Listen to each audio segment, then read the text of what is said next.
ज्यावेळी भगवान परमात्मा पार्वतीला सांगतायत हे ज्ञान, त्यावेळी मच्छिंद्रनाथांनी त्या मत्स्याच्या रूपामध्ये येऊन ज्ञान ग्रहण केलं. म्हणजे मच्छिंद्रनाथ कोण आहेत? तर विष्णूचा अवतार आहे. बघा बरं, आता भगवान शंकराची आराधना करताना एक गोष्ट जाणवते की आमचं पंढरपूर इथंच आहे, बघा आमचं पैठणी इथंच आहे, आमची आळंदी इथंच आहे, आमचं देहू सुद्धा इथंच आहे. बघा थोडं मेंदूला ताण देऊ नाही. पंढरपूर इथंच का? तर मच्छिंद्रनाथांनी मत्स्याच्या रूपामध्ये येऊन ज्ञान ग्रहण केलं, कारण तो विष्णूचा अवतार आहे. म्हणजे पार्वती मातेला कथा सांगता सांगता, ते ज्ञान सांगता सांगता पार्वती मातेला डोळा लागला व विष्णूच्या अवतारामध्ये असणारे मच्छिंद्रनाथ ते देव कथा सांगता सांगता, ते ज्ञान सांगता सांगता फक्त हो हो हो करत होते. देवानी डोळा उघडला तेव्हा कळलं पार्वती माता तर झोपी गेलो, करतंय गोड. तर मग म्हटले हे मच्छिंद्रनाथ आलेत आणि म्हटले अहो विष्णूचा अवतार, आणि यांनी केव्हापासून हा चोरीचा धंदा सुरू केला?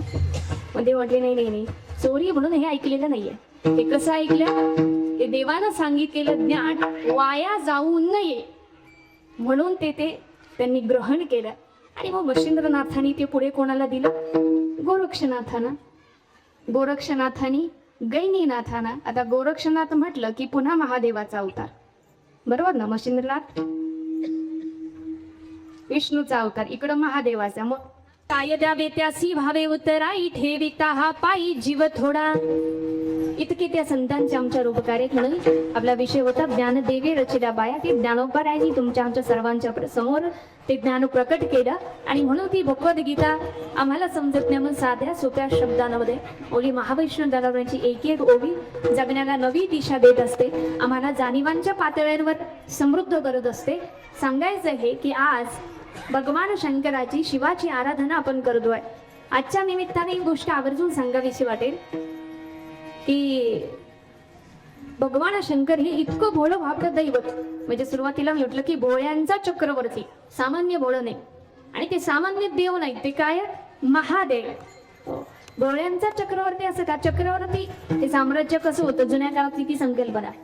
म्हणजे एखादा यज्ञ उभा करायचा आणि मग एक घोडा सोडून द्यायचा. तो घोडा जो पकडे, ज्याच्यात हिंमत युद्ध करायची त्यानं तो पकडायचा, त्याच्यासोबत युद्ध व्हायचं, पुन्हा जिंकलं की पुन्हा तो घोडा सोडायचा. अशी अनेक राज्य काबीज करत जायचं आणि संपूर्ण पृथ्वीवर राज्य करायचं. आणि तो झाला चक्रवर्ती राजा. असं चक्रवर्ती, सगळ्या भोळ्यांचा चक्रवर्ती असलेला भोळं बाबडं दैवत म्हणजे भगवान शंकर आहे. आता यापुढे घे किती भोळं बाबडे. तर कैलासाच्या पायथ्याशी अलकापुरी नावाचं एक राज्य होतं. आणि त्या अलकापुरीमध्ये विश्रवा नावाचे ऋषी राहायचे. या ऋषींचा मुलगा, त्याचं नाव कुबेर. आता इथं अशी एकही व्यक्ती नसेल की ज्याने कुबेर हा शब्द कधी ऐकला नाही, कुबेर हे नाव कधी ऐकलं नाही. धन कुबेराचे म्हणजे संपत्तीनं समृद्ध असलेलं. जर काही वर्णन करायचं असेल तर उपमा ज्याच्या नावाची दिली जाते असा हा कुबेर. अफाट अशी श्रीमंती त्याच्याजवळ. आणि मग त्याला वाटायचं की भगवान शंकर एवढा मोठा दैवत आहे, पण हे देव मात्र काय करतात तर मसनवट्यात राहतात, बरोबर? अंगाला भस्म लावही कपडे कधी घालत नाहीत. मग आता या देवासाठी आपण काहीतरी करावं, बरोबर? मग काहीतरी करावं, मग काय करायचं? मग त्या कुबेरानं काय केलं तर श्रीलंकेमध्ये, मग आता जी श्रीलंका आहे म्हणजे दक्षिणेच्या बाजूला श्रीलंकेमध्ये मधला जो टापू आहे तिथं सोन्याची लंका उभी केली. बरोबर, सोन्याची लंका उभी केली आणि ती भगवान शंकरांना दान केली. कुणी? कुबेराला. हा कुबेर कोण आहे? विश्रवा नावाच्या ऋषींचा मुलगा आहे. आणि आता भगवान शंकराला एवढी मोठी लंका दान केली. आणि आता कुठलंही घर आपण जर घेतलं, बांधलं तर त्याची वास्तुशांती करतो. आता ही भगवान शंकराचं जरी, देवाचं जरी घर असलं तरी वास्तुशांती करायची ठरली. आता देवाच्या घराची वास्तुशांती करायची म्हटलं त्यासाठी भला मोठा कोणतरी प्रकांड पंडित वगैरे असा भला मोठा अभ्यास असा पंडित कुठला तरी ब्राह्मण बोलवलं पाहिजे. आणि मग शोध मोहीम सुरू झाली. भगवान शंकरांना दान केलेली ती लंका कुणी? कुबेरानं. आणि त्या वास्तूची वास्तुशांती त्यासाठी कोणाला बोलवलं? बोलवलं कोणाला बघा, विश्रवा नावाच्या ऋषीचीच दुसरी पत्नी होती, तिचं नाव केकसी. नाव काय? केकसी. शेक्सपियरनं वाटलंय नावात काय असतं, नावातच खूप काय असतं, बरोबर ना. मी आजपर्यंत ऐकले बऱ्याच जणांनी आपल्या लेकींची नाव, कुणी कौशल्या, जिनी नाव आता पुन्हा या का नाही, कुणी कौशल्य ठेवलं असेल, कुणी द्रौपदी ठेवलं असेल. आजपर्यंत कुठं मी ऐकलं नाही एखाद्यानं आपल्या पोरीचं नाव काही काही ठेवले. काय माहितीये नाव, पण नावात काय असतं, तर नावात खूप काही असतं. नावासाठी इतकं काय असतं तर त्याच्यावर सर्व कीर्तनही संपून जाऊ शकतात, बरोबर. नावात खूप काही असतं. आता तिचं नाव केकसी. तिला 3 मुलं होती, म्हणजे विश्रवा ऋषींना त्या केकसी पासून 3 मुलं झाली. पहिला रावण, दुसरा कुंभकर्ण आणि तिसरा विभीषण. या तिघांपैकी जो रावण होता पहिला, तो पंडित होता, बरोबर. रावणाबद्दल बोलायचं म्हटलं ना तर तुकोबऱ्याने वर्णन करावं रावणाचं. कसं? लंके माझी घरे किती ती ऐका, सांग वसे संख्या जैसी कैसी.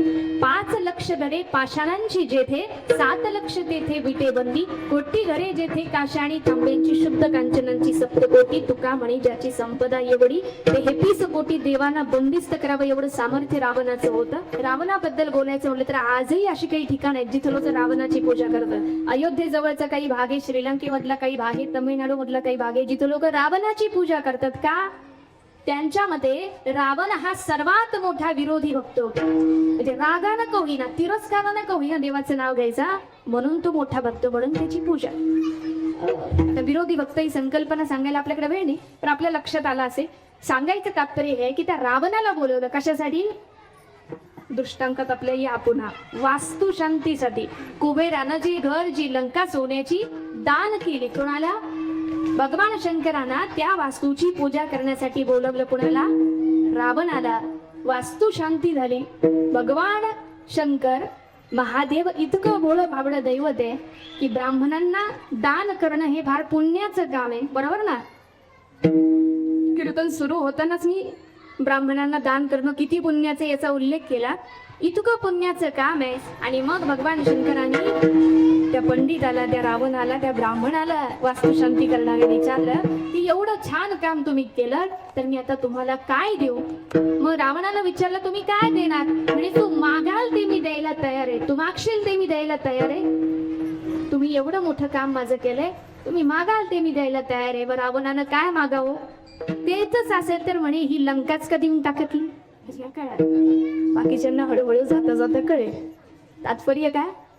भगवान शिवशंकरानं ती लंका जशीच्या तशी रावणाला देऊन टाकली. इतकं थोडं वाबड ती दैवत आहे. आणि म्हणून मात्र आमच्या अभंगाच्या पहिल्या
माझे चित्ती